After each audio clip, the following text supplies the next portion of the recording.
Magandang tanghali! Kumusta po? Narito po ulit ang update natin para sa lagay ng ating panahon.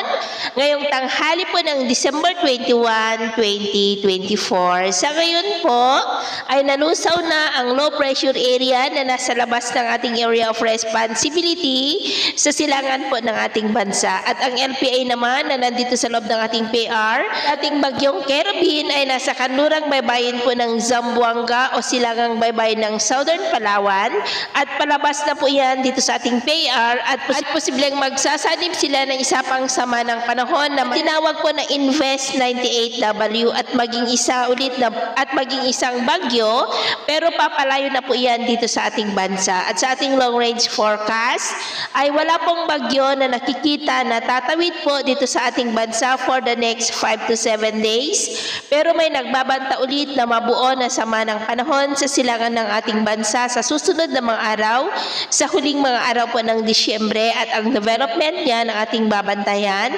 kung matutuloy po o hindi. At ang susunod na bagyo ay tatawagin po sa local name na Bagyong Romina. At sa lagay ng ating panahon ngayong tanghali ay may mga isolated rains dito sa ilang bahagi ng ating bansa dulot ng amihan dito sa may Cagayan Valley. At dahil naman sa shoreline ay cloudy skies with isolated rains rin sa ilang bahagi ng Southern Luzon at Kabisayaan. At dahil naman sa mga localized thunderstorm ay cloudy skies with isolated rains sa ilang bahagi ng Caraga, Northern Mindanao, Davao at sa ilang bahagi ng Sulu Archipelago at Zamboanga. At dahil po sa LPA ay may mga pag-ulan ngayon dyan sa may Palawan. At sa susunod po ng mga oras ay mas maraming lugar na ulit ang makakaranas ng cloudy skies with isolated rains, lalo na po sa may Mindanao, Visayas, Southern Luzon, ilang bahagi ng Northern Luzon, sa may Metro Manila. Kaya mag-ingat po tayo sa banta ng mga pagbaha at pagguho ng lupa.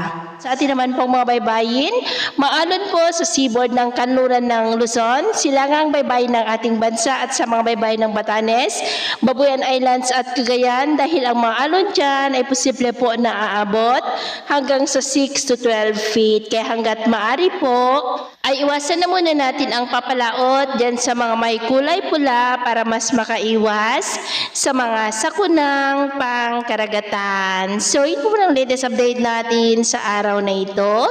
At ako po muli si James na nagsasabing sa kahit anong pagsubok po na darating sa ating buhay, huwag na huwag po tayong mawawalan ng pag-asa. Thank you and God